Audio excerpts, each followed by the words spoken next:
Greetings, YouTube. Good evening. Today was an eventful day. This will be the third installment of my vlog series on laser spine surgery through the Laser Spine Institute. This is the third installment after my second day of meetings and so forth here in Tampa, Florida with the Laser Spine Institute. I won't go into all the details about the day that have no relationship to the Laser Spine Institute or the surgery, but I will tell you that I had they called me last night and gave me a 1 o'clock appointment to be there today to review the results of the MRI and the x-rays that they took yesterday and the tests that they ran yesterday. What happened, I had car trouble and I had a lot of other things that caused all kinds of problems, caused a delay almost. So we called them and they were very, very accommodating and helpful on postponing the appointment. They understood how crucial it was that I had to have that appointment today, which would prepare me for the surgery, which is scheduled for Monday. And I'll tell you more about that in just a minute. But so we did make it there. They said I had to be there by 3 o'clock in order to make it happen, and I got it there by about 10 till 3. So we got there, and again, one of the things that I think I've already mentioned that with this company is there's not a lot of wait time. You know, it's not, if you're used to going to doctors and waiting for hours on end, we have not experienced that. They're actually pretty good. It's actually kind of more fast. It's really fast paced, and they move you through quickly, which, you know, for me is a good thing. So we got there, and they brought us in to an office, me and my what's called care partner. Again, I told you have to have a care partner with you. It has to be over 18, able to drive you around and able to it's mandatory. They will not treat you if you don't have one. The other thing, I'm not sure if I mentioned this, you have to stay the night of your surgery. You have to be within 15 minutes of their facility. You know, if you have a family member that lives in the city that you choose, or if you happen to live in the city you choose, then that's fine, but you have to be within a 15-minute drive of their facility. They'll make you, I think we actually had to sign a paper that promises that. So what we were originally supposed to do was have a sit down with the surgeon that's actually going to be performing the procedure. Since my delay and I did not get to the appointment until 2 hours later, that did not happen. What I did do, however, he did come in and shake hands with me and met me, but I didn't really talk to him much, him and his surgical assistant. Another guy came in, and Dr. Gruber came in, his name was, and he did explain the procedure. He brought up my MRI, and of course they have their plastic models and so forth of the spine. If you've been involved with care for your spine, like you know, for any length of time, like I have, you've seen tons and tons and tons of these things, and they show you a model of a good one. They show you. And in this case, they showed me 3 other ones that were in various stages of deterioration and degeneration. As it turns out, mine is not necessarily one of the worst ones. Mine is what they call bulging or deteriorated disc. And then there's other ones where the disc is actually completely gone. And so he brought up the MRI and he showed me pretty much what I already knew in my neck, because I had already had a previous MRI that showed about the same thing. and basically in my case it's bulging or herniated or somewhere in there, which means it's means the disc is still there and intact, but it's there's a part of it that's that's pushed out of place. It's not where it's supposed to be, which is compressing the nerve up against the bone. And if you looked at the picture of the spine, you guys have seen tons of these. There's like a hole that goes through your spine. It's about the size of a dime. When you get to mine on vertebrae 5 and 6, mine is almost all the way closed up, and that's problematic. So what they're going to do in the surgery with the endoscopic tool is make an incision in my back, drill a hole through my vertebrae, and stick that little laser thing in there, endoscopic, and open that up. And what they're going to do is they're going to remove some of the disc that's not where it's supposed to be, and then they're going to remove some of the bone spurs. If you had an MRI, your MRI will refer to that as osteophytes. If you're wondering what that means, that's basically a bone spur. What that means is extra bones that have grown that are not supposed to be there. Most of us, particularly men over 40, 50, 60, etc., most of us have bone spurs in multiple parts of the body. And that's basically what arthritis is the way it was explained to me. It's not necessarily problematic all the time if they're not in the way, but in this case it's irritating that disc because of the location of the bone spurs.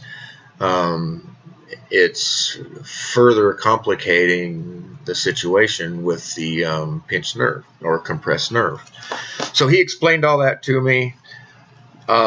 He sent me to the scheduling department that actually schedules the surgery, and schedule is another nice way of saying the people that you pay. With the Laser Spine Institute, if you have insurance, the copay is $1,000, and I don't think I've shared this before, but you pay $250 before they even make the appointment. Before they'll even accept you and make an appointment for you to come to one of their facilities, I had to pay them $250. I used a debit card over the phone. The copay totals $1,000, and so today, after the 2 days of testing, I had to pay the other $750. So then what they'll do, they'll bill the insurance company. The insurance company will pay whatever they're going to pay, and then I will be billed for the rest of it, whatever the cost of the surgery is, which by the way is $22,000. They told me that even before they done the the MRI. They told me that over the phone. So the cost of the surgery is $22,000. And I'll tell you the breakdown. I'll tell you about the bills I get. In my case, the surgery, it's what's called out of network. So my insurance will not pay at as high of a rate as they would if it was in network. So it may pay some of you to do a little bit of investigating and try to find something that's within the network of your particular insurance, or if you're paying cash, you know, I don't know that it makes a difference if you're paying cash where you get it done at. As far as I know, they do not accept Medicare or Medicaid of any kind. I think that I read that on their website, that they don't accept that at all. Perhaps because, you know, whoever is in charge of that does not does not allow this type of procedure.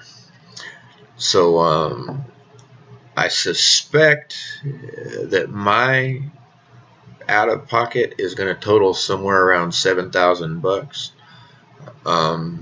And like what I said, I think that my insurance company is going to pay about $15,000, and because of some investigating I've done and so forth, that I've been told that that's what's typical and normal. I haven't verified that yet. So I paid the other $750 today, and then every day after you leave, they never give you an appointment time while you're there. Every day after you leave, you get a phone call in the evening with the appointment. So in my case, this is a Friday night, and they called me with an appointment for the surgery at 5:45 a.m. Monday. And they told me and my care partner, who's my wife, to expect to be there 6 to 7 hours. The surgery takes, and I've heard some different numbers. I've heard as low as 45 minutes. I've heard as high as an hour and a half to 2 hours. So I'm going to say they're estimating somewhere between 45 minutes and 2 hours for the actual surgery. You have a couple hours of pre-op where you meet, and like I said, in my case, I was not able to really meet with my surgeon today, so that's going to be done Monday. Then, of course, the surgery, and then after that, you have the post-op, to basically letting the anesthesia wear off. And they said to expect to be there around 6 to 7 hours. So you got a couple hours of pre-op, an hour or so of surgery, and then a couple hours of post-op. And like I said before, they do have breakfast and lunch there. They have, of course, they do not set it out until 8 o'clock in the morning. And it's not really an option anyway. For on the day of surgery, you cannot eat anything or drink anything after midnight on the night prior to your surgery. So there will be no coffee that morning. Another thing I need to say, you cannot take, if you take vitamins or any kind of supplements like I do, I take iron and multivitamins and stuff. They told me I have to stop taking that like 5 days before the surgery, which I did. Other medication, of course, I'm on pain medication. That's not a problem, but there's other medication, diabetes medication, so forth, that could be a problem. So that you have to take, you have to stop taking before your surgery. So that may be something that some of you may need to check into and see whatever that is. And another thing that happened today is they gave me 3 prescriptions, and they told me to have them filled before Monday. So I took them to a local drugstore to have them filled. One's a pain medication, one is a muscle relaxer, and then there's an antibiotic. And they want you to have that filled ahead of time. In the surgery, he explained the way they do it. This surgery is a little bit different than like a conventional surgery. He said with this surgery, they go through the back of the spine instead of around the front. And that's where the minimally invasive comes in. And in layman's terms, basically they're going to cut less stuff, is basically what that means. And they're going to remove as much of the bone and that disc as they can. And theoretically, that's going to stop the pain, because that is, then the nerve will stop being compressed, and that's where the pain relief comes in. So I'll let you know how it turns out, and I'll try to give you an update on Monday afternoon after the surgery, and tell you how I'm feeling, and continue to give you my review of the process. Thank you for watching. Please subscribe and like if you haven't already, and I'll see you soon. Bye.